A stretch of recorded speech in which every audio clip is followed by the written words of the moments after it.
তোমার লাইফে যদি এখন আমি তোমাকে এমন একটা অপরচুনিটির কথা বলি, যেই অপরচুনিটিতে তুমি কে, তুমি কোথা থেকে আসছো, কোথায় বড় হইছো, তোমার ফ্যামিলিকে, তোমার জেএসসিতে রেজাল্ট কী ছিল, তোমার পিএসসিতে রেজাল্ট কী ছিল, তোমার স্কুলে কত রোল ছিল, তোমার কলেজে কেমন রেজাল্ট হয়েছে, তুমি আদৌ ফেল করছো কিনা, তুমি কেমন মানুষ, তুমি দেখতে কেমন, তুমি যদি সব কিছুর পরিচয় চেঞ্জ করতে পারতা তাহলে তুমি কি ইউজ করতে পারতা কিনা, তাহলে কি তুমি এই সুযোগটা ইউজ করতা কিনা, আমার প্রশ্ন এটা।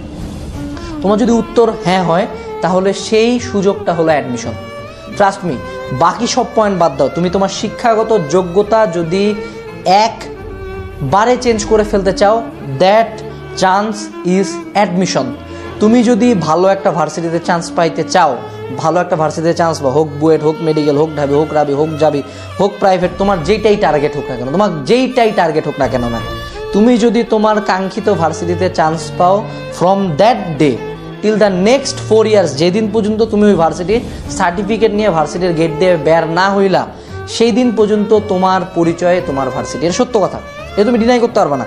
যদি একটা ভালো ভার্সিটিতে চান্স পাই যাও, হোক বুয়েট, হোক মেডিকেল, হোক ঢাবি, যে কোনো এক জায়গায় যদি তুমি চান্স পাই যাও, ওই দিনকার পর থেকে কিন্তু কেউ তোমাকে জিজ্ঞেস করবে না যে তোমার জেএসসিতে কত পয়েন্ট পাইছিল, তুমি বৃত্তি পাইছিলা, বৃত্তি পাও নাই, তোমার রোল কত ছিল স্কুলে, 30 রোল ছিল, 50 রোল ছিল, তুমি কি কলেজের পরীক্ষায় কেমন করছো, কলেজের পরীক্ষা ভালো করছো, খারাপ করছো, উদ্ভাসের পরীক্ষায় কত করছো, কোচিংয়ের পরীক্ষায় কত পাইছো, এইচ কোর্সে কত পাইছো, কোনো পরিচয় আর নাই। ওই দিন থেকে সব পরিচয় চেঞ্জ। সো তুমি কি এটা চাও না ম্যাম? তুমি কি এতদিন ধরে এই সুযোগটা চাচ্ছিলে না যে তোমার পরিচয়টা চেঞ্জ হোক, তোমাকে মানুষজন পজিটিভভাবে চিনুক? তুমি কি এটা চাও না যে তোমার বাপ মা তোমাকে নিয়ে একটা গর্ব করুক যে না, আমার ছেলে এখানে পড়ে বা আমার মেয়ে এখানে পড়ে, আমার ছেলে এই জায়গায় চান্স পাইছে, ছেলেটা অনেক পরিশ্রম করছে? তুমি কি তোমার বাবা মাকে প্রাউড ফিল করাইতে চাও না ম্যাম? তুমি কি চাও না যে তোমার আশপাশের মানুষজন, তোমার পাড়া পড়শি, তোমার পাশের বাসার আন্টি, তোমাকে যারা অপমান করছে তাদের কথাটা জবাব দিতে, তাদেরকে নিজের সম্বন্ধে একটা ভালো কিছু জানাইতে, যে না আমি এই জায়গায় পড়ি, আমি এই জায়গায় চান্স পাইছি? তুমি কি চাও না যে তারা তোমাকে একটু রেসপেক্টে দেখুক? তোমার ছোট বড় ভাই বোন চাও না যে তারা তোমাকে রেসপেক্টের চোখে দেখুক? তুমি কি চাও না? তুমি কি চাও না যে তোমার ফ্রেন্ড সার্কেলে তুমি একটা ভালো পজিশন হোল্ড করো? তুমি কি চাও না যে তোমার বন্ধুরা, তোমরা সবাই মিলে একটা ভালো জায়গায় পড়ো? শুধু একা কেন, তোমার ফ্রেন্ড সার্কেল যখন সবাই ভালো ভালো জায়গায় পড়াশোনা করবা, that will B a great friend circle. তুমি কি সেটা চাও না? আমার মনে হয় তুমি সব কিছুই চাও। এবং তুমি কি চাও না যে ভালো একটা ফিউচার কাজ ভার্সিটি তোমার ফিউচারে একটা রোল প্লে করবে? একান্ত তুমি ভার্সিটি উড়াই দিতে পারবা না। You need a great varsity to reach a certain level. হ্যাঁ, যে কোনো জায়গা থেকে রিচ করা যায়, বাট আমি একটা ভালো জায়গা থেকে স্টার্ট করলে অবশ্যই আমার ফিনিশিংটাও ভালো হবে।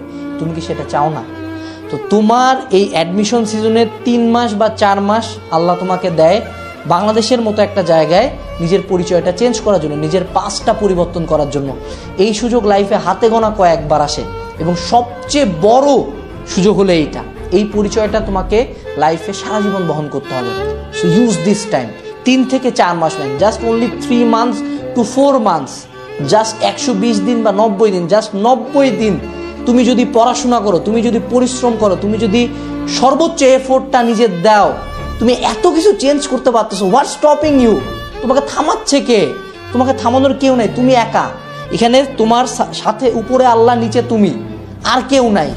Just start the game man, give it your all. তোমাকে কেউ থামাইতে পারবে না।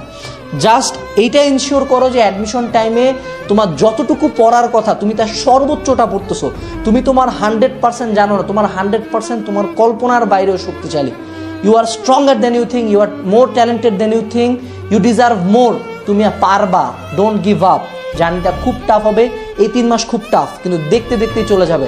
সো 3 মাস পরে যদি কোনোদিন নিজেকে আয়নায় দেখো, 2টা অবস্থা হতে পারে। 1, তুমি তোমার অবস্থানে স্যাটিসফাইড হবা, 2, খুবই ডিসস্যাটিসফাইড হবা। ওই একটা কথা আছে না যে the bill of regret is higher than the bill of pain. মানে তুমি পেইন থেকে যতটুকু না রিগ্রেট কষ্ট পাবা, তোমার যদি রিগ্রেট থাকে, যে আল্লাহ আফসোস থাকে যে ইস আমি যদি আরেকটু পড়তাম, সেটা কিন্তু আরো বেশি। সো এরকম কোনো যাতে আফসোস না থাকে। যদি 3 মাস শেষে আয়নার সামনে দাঁড়ায় চান্স নাও পাই, যাতে নিজের দিকে তাকিয়ে বলবি তোর মনে, তোর ব্রেনে, তোর শরীরে যত শক্তি ছিল তুই তো সব দিছিস, তার চান্স পাইস না, তোর মনে কোনো আফসোস নাই, তখন কিন্তু কখনো খারাপ লাগবে না, তখন কিন্তু সুইসাইডাল থিঙ্কিং না আসবে না। বাট যদি তুমি তোমার সর্বোচ্চটা না দাও, এই